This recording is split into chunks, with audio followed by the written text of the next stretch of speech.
বিষয়টা হচ্ছে বাংলাদেশের যে সরকার আসুক না কেন সবাই প্রবাসীদেরকে মুখোমুখি বলে কি প্রবাসীরা দেশের সম্পদ, রেমিটেন্স যোদ্ধা, সোনার ডিম পাড়া হাঁস, এটা সেটা অনেকেই বলে, আবার বলে ভিআইপি। কিন্তু কাজের বেলায় দেখা যায় কি কাজে সবাই আমার শত্রুর মতো। সরকার যেন প্রবাসীরা যেন সরকারের শত্রু। কেন রে ভাই?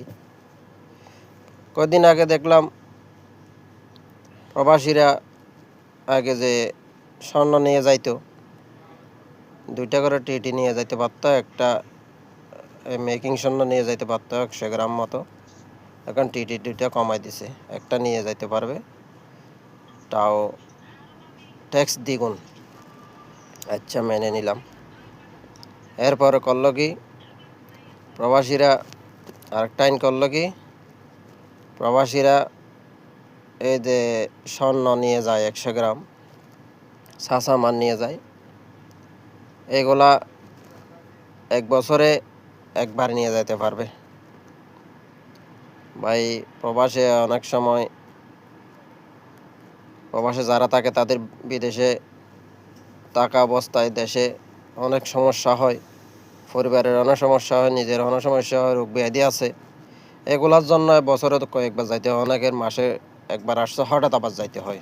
কি তারা কি তাদের ওই অধিকার থেকে বঞ্চিত হলো না? কেন করতেছেন এগুলা? প্রবাসীরা কি আপনাদের শত্রু? প্রবাসীরা বিদেশের মাটিতে রাত দিন পরিশ্রম করে, হাট ভাঙা পরিশ্রম করে, মাথার ঘাম পায়ে ফেলে 30-35 ডিগ্রি, 40 ডিগ্রি, 45 ডিগ্রি পর্যন্ত গরমের মধ্যে এখানে কনস্ট্রাকশনের কাজ করে বাংলাদেশে রেমিটেন্স পাঠায়। সারা পৃথিবীতে যখন অর্থনৈতিক মন্দা চলে, বাংলাদেশে তখন মন্দার প্রভাব পড়ে না। কেন জানেন? রপ্তানি আয়ও তখন আসে না। শুধু একমাত্র রেমিটেন্স প্রবাহ ঠিক থাকে বলেই বাংলাদেশে মন্দার প্রভাব পড়ে না।